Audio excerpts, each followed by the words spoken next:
जैसे जो लोग फोटोशॉप नहीं कर पाते हैं, अब फोटोशॉप जो हम लैपटॉप में या डेस्कटॉप में कर लेते हैं वो फोन में नहीं हो।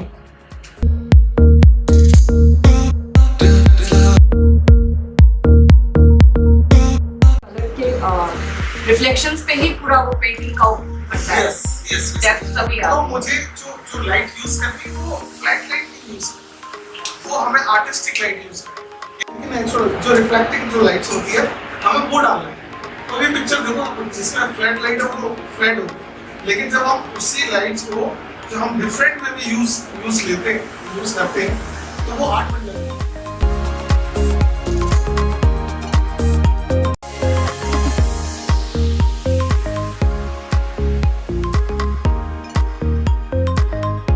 तो जो कैमरे की जो स्टडी आपको बताई जाए ना कि सिर्फ नो डाउट आपके पास किसी के पास भी कोई जो है प्रोफेशनल कैमरा नहीं होगा, बट आपके पास आप ये आ गए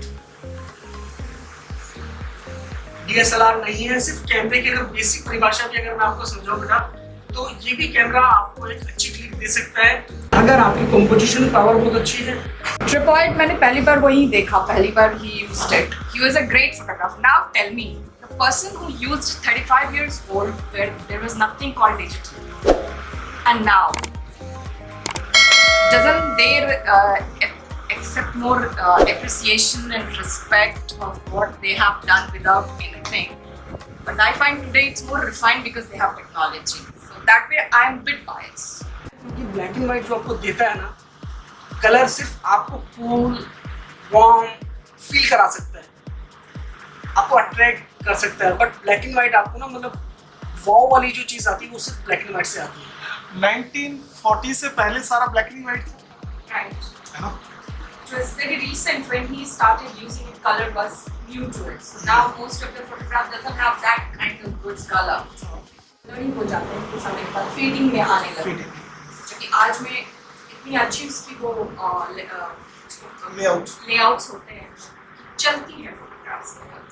ब्लैक एंड व्हाइट की लाइफ ज्यादा होती है rather than कलर्स। कलर्स जल्दी खराब हो जाते हैं कैनवस में।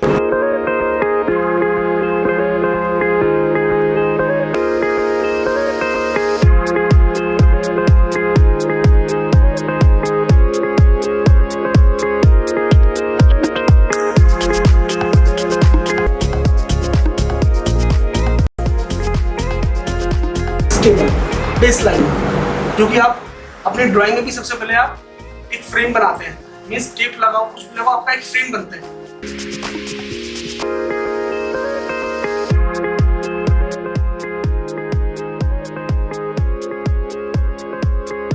कंपैरिजन करें डे एंड नाइट। अब नाइट में अगर हम 4000 शटर स्पीड चले गए वहां तो पूरा ब्लैक आउट आ जाएगा। वहां पे अगर हम लो शटर स्पीड 100 से अगर नीचे जाते हैं कैमरा सेव करेंगे, उसके लिए आपके हाथ का स्टेबलाइजेशन होना बहुत इंपॉर्टेंट है।